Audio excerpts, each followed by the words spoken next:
नमस्कार दोस्तों, क्राइम तक में आपका स्वागत है। एल्विश यादव के यहाँ फायरिंग हुई, सबने देखा। सीसीटीवी फुटेज आई, 2 आरोपी फायरिंग करते हुए नजर आए।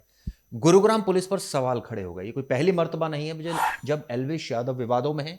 एल्विश के खिलाफ बादशाहपुर में एक मामला दर्ज है। एल्विश के खिलाफ नोएडा में एक मामला दर्ज हुआ था स्नेक वेनम का। सुप्रीम कोर्ट से हालांकि उसको राहत मिली, लेकिन एल्विश यादव लगातार सुर्खियों में रहते हैं। सोशल मीडिया पर तो अपनी वीडियोस के लिए वायरल हैं, लेकिन साथ साथ झगड़े भी बहुत करते रहते हैं। इस तरह की तमाम वीडियोस सामने आई हैं। लेकिन अब संगीन मामला यह हुआ कि एक बदमाश है हिमांशु भाऊ, जिसने धमकी दी और अमेरिका में बैठा है। इस तरह की जानकारी अब कितना सच है यह भी नहीं पता। वहां से धमकी दी और यह कहा कि सट्टेबाजों के जो ऐप को प्रमोट करते हो, इसलिए आपको आपके घर गोलियां चलाई। सवाल ये उठता है कि जो गोली चला रहे हैं उनके दामन कैसे हैं। हिमांशु भाऊ तो खुद हत्या की वारदातों में शामिल रहा है। वो कैसे सीख देने लगा एक यूट्यूबर को, इस पर तमाम मैं पहलुओं से बात करूंगा। लेकिन सबसे पहले आपको बताता हूं, 3 साल पहले जिस घर में ये फायरिंग हुई है, इसका खुद लेआउट समझाया था एल्विश यादव ने। दरअसल वो वीडियो बनाने के लिए मशहूर है एल्विश यादव, और उसने बाकायदा इसकी वीडियो बनाई थी। और वीडियो में एक एक जो जोग्राफिकल कंडीशन थी घर की, कि कहाँ पर ड्राइंग रूम होगा, कहाँ पर बेडरूम होगा, कहाँ पर टॉयलेट होगा, कहाँ पर लिफ्ट होगी, कैसे एंट्री होगी, एग्जिट कैसे होगी, कितने गेट्स होंगे, घर के पीछे सर्विस लेन होगी, मेन रोड कहाँ होगी, तमाम जानकारी उसने अपनी वीडियो में दे दी थी। क्या ये वजह रही कि आरोपियों को पूरा लेआउट पता था? इस पर भी तफ्तीश हो रही है। लेकिन ये तो बहुत क्लियर कट है कि आरोपी को एड्रेस पता था, वो सामने आए घर के और फायरिंग की। मकसद था डराना, मकसद मारना नहीं था, क्योंकि अपराधियों को यह भी पता था कि एल्विश यादव शायद घर पर नहीं है, और इसी वजह से सिर्फ धमकाने के लिए ऐसा किया गया। इस तरह की जानकारी अभी पुलिस मानकर चल रही है। लेकिन एल्विश यादव कहां था उस वक्त, इसके बारे में कोई जानकारी नहीं है। आपको बताता हूं, दरअसल उसके मकान पर फायरिंग करते हुए बदमाश देखे गए, जिन्होंने ताबड़तोड़ फायरिंग की। गुरुग्राम पुलिस कटघरे में खड़ी हो गई, क्योंकि इस तरह से फायरिंग हो रही है और पुलिस कुछ नहीं कर पा रही है। इसके बाद आपको बताता हूं, 3 साल पहले अपने यूट्यूब चैनल का घर का लाइव वीडियो जारी किया था उसने, और उस वक्त घर अंडर कंस्ट्रक्शन सिचुएशन पर था, और वहां उसने बताया था किस फ्लोर पर क्या क्या होगा। हम सबको पता है रविवार सुबह 5 बजे सेक्टर 57 है गुरुग्राम का, जहां पर एल्विश का घर है, जहां पर अब ये घटना हुई है। लेकिन अब सवाल ये उठता है कि क्या ये जो लेआउट बताया गया इस वजह से फायरिंग हुई, या फिर वो तो क्लियर कट कोई अंदर घुस के तो फायरिंग हुई नहीं, बाहर से फायरिंग हुई है। खैर, लेकिन ये वीडियो वायरल जरूर है।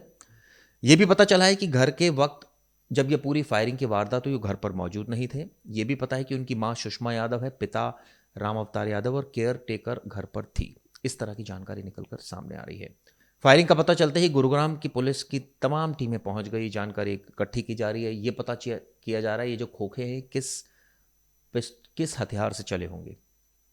हिमांशु भाऊ क्या लिखता है, जो एल्विश यादव के घर गोली चली वो नीरज फरीदपुर और भाऊ ने चलवाई है। इसको हमने अपना परिचय दिया है, सट्टे का प्रमोशन कर इसने घर बर्बाद कर दिए हैं। सवाल ये उठता है कि जो आरोप लगा रहे हैं सट्टे का एल्विश पर, वो तो खुद ही मर्डरर है।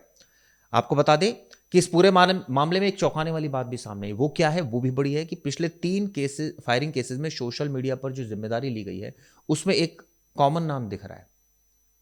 क्या है वो कॉमन नाम? दरअसल एक नाम है राव इंद्रजीत यादव। हम सबको पता है इसका जो दोस्त है एल्विश का, राहुल, उसके यहाँ फायरिंग हुई तो भी ये नाम सामने आया। दिल्ली के एक फाइनेंसर को गुरुग्राम बुलाकर मार दिया गया, तब भी ये नाम सामने आया। अब ये फिर दोबारा नाम सामने आ रहा है। अब आपको बताते हैं हिमांशु भाऊ कौन है। दरअसल ये 2003 में रोहतक में जन्मा था, गांव रिटौली में, और इसकी संगत बिगड़ गई, फिर ये अपराध की दुनिया में आ गया। इसने एक ही दिन में 3 मर्डर कर दिए थे, आप सोचिए, जिससे ये काफी सुर्खियों में आ गया था। 2019 में 17 साल की उम्र में पहली बार फायरिंग केस में इसका नाम सामने आया। इसको, ये चूंकि उस समय जुवेनाइल था, इसको हिसार सुधार गृह भेजा, लेकिन ये सुधरा नहीं। अब इसके खिलाफ 18 से ज्यादा मामले दर्ज हैं। रोहतक में इसने 3 हत्याएं की 2022 में। मूर्थल ढाबा हत्याकांड 2024 में भी इसका नाम आया। इसके बाद दिल्ली बर्गर कैफे मर्डर 2024 में, हम सबको पता है कि यहाँ दिल्ली में एक घटना हुई थी, उसकी जिम्मेदारी भी हिमांशु भाऊ ने ली थी। यूट्यूबर के घर अब फायरिंग हुई है तो भी हिमांशु भाऊ। सवाल ये उठता है कि क्या वाकई ये हिमांशु भाऊ ही कर रहा है या कोई और कर रहा है? क्या वो अमेरिका में है या कहीं और है?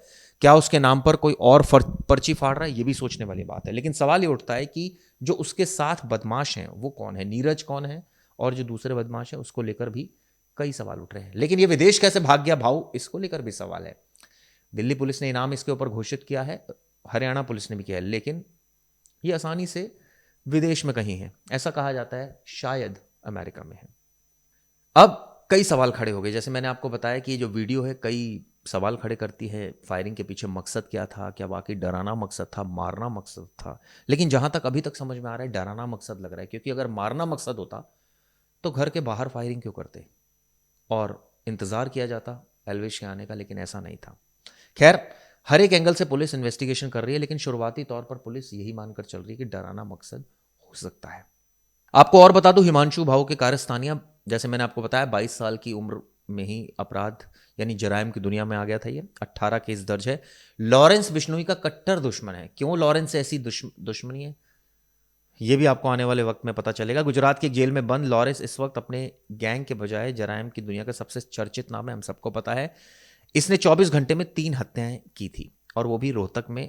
तब ये सुर्खियों में आ गया था। लेकिन ये भाग कैसे गया, ये सबसे बड़ा सवाल है। और अब कई ऐसे गैंगस्टर्स हैं, चाहे गोल्डी बरार हो, लॉरेंस हो, हिमांशु भाऊ हो, गोदारा हो, ये सब ऐसे हैं जो इसके अलावा अनमोल बिश्नोई हो, ये सब विदेशों में बैठकर धमका रहे हैं और यहाँ से फिरौती वसूल रहे हैं और हत्याओं को अंजाम दे रहे हैं। लेकिन इस पूरे प्रकरण में दिल्ली पुलिस पूरी तरह से फेल हो चुकी है। उनके पास कोई टिप ऑफ नहीं होती इन अपराधियों के बारे में। इसके अलावा जो दूसरे अपराधी उनके बारे में भी कोई टिप ऑफ नहीं रहती।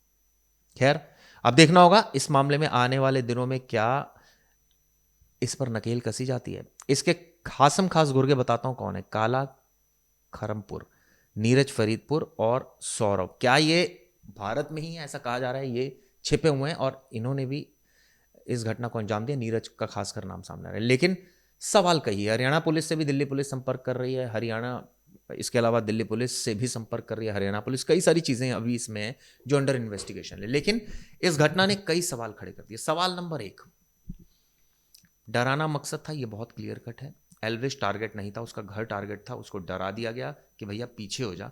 लेकिन सट्टेबाजों की ऐप को प्रमोट कर रहे हो तो इन लोगों को दिक्कत क्या हो रही है? क्या वाकई इनको इस बात का कंसर्न है कि इससे समाज खराब होता है, या फिर वजह कुछ और है? इसके अलावा क्या वाकई इसके पीछे हिमांशु भाऊ है? हिमांशु भाऊ आखिर है कहाँ?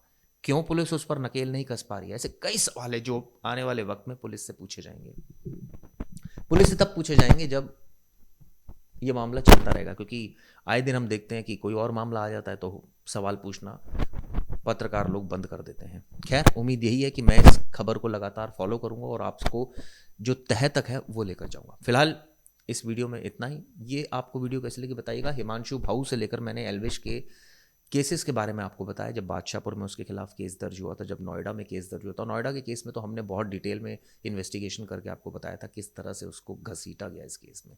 इसके अलावा उसके अक्सर मारपीट के तमाम वीडियोस उसके सामने आते रहते हैं। खैर, राजस्थान में भी मुझे याद है कि एक वीडियो सामने आया था, वो एक रेस्टोरेंट में बैठा था, तब मारपीट का एक वीडियो भी सामने आया था। कोई सेल्फी लेने की उससे कोशिश कर रहा था, तब ये घटना हुई थी। खैर, एल्विश यादव सुर्खियों में रहते हैं, लेकिन अब फायरिंग हुई है तो नेचुरली परिवार सकते में है। उम्मीद की जानी चाहिए गुरुग्राम पुलिस असली आरोपियों को पकड़ेगी।